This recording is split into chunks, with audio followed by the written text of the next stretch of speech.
Hello students, let's read the question. So the question is having assertion and reason. We have to select the correct option regarding this assertion and reason whether these are correct or not. Assertion is chloroplast can synthesize their own proteins. ये तो correct है क्योंकि अगर हम देखें chloroplast जो होता है उसके अंदर क्लोरोप्लास्ट की अगर हम बात करें जैसे यहाँ पे डबल मेम्ब्रेन बाउंड ऑर्गेनल है, यहाँ पे अंदर क्या प्रेजेंट होगा अगर हम देखें जो थाइलाकॉइड है, यहाँ पे थाइलाकॉइड ये जो फ्लैट मेम्ब्रेनस जो है यहाँ पे स्ट्रक्चर ये एक के ऊपर एक ऐसे स्टैक लाइक मैनर प्रेजेंट है, तो ये पूरा क्या ग्रैनम है और ऐसे बहुत सारे तो ग्रैना है यहाँ पे। तो इनके जो यहाँ पे स्ट्रोमा ये जो है इसके बाहर जो है स्ट्रोमा में क्या प्रेजेंट होता है double standard circular DNA and जो 70s राइबोसोम्स भी है। तो ये क्या है double standard circular DNA present है, मतलब इनका खुद का डीएनए प्रेजेंट होता है यहाँ पे एंड 70s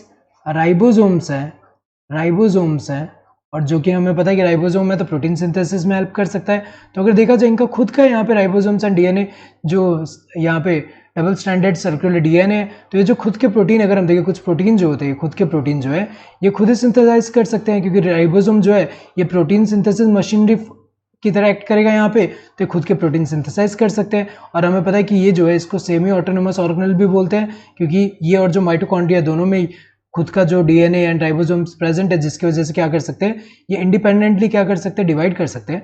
लेकिन इंडिपेंडेंट है तो ऑटोनोमस है, लेकिन सेमी क्यों बोल रहे हैं क्योंकि जो न्यूक्लियर प्रोटीन्स भी रिक्वायर्ड होते हैं बाहर से इनके जो डिवीजन जो होगा उसमें, तो बाइनरी फ्यूजन से डिवाइड करें तो ये तो करेक्ट है, ये खुद सिंथेसाइज कर सकते हैं प्रोटीन।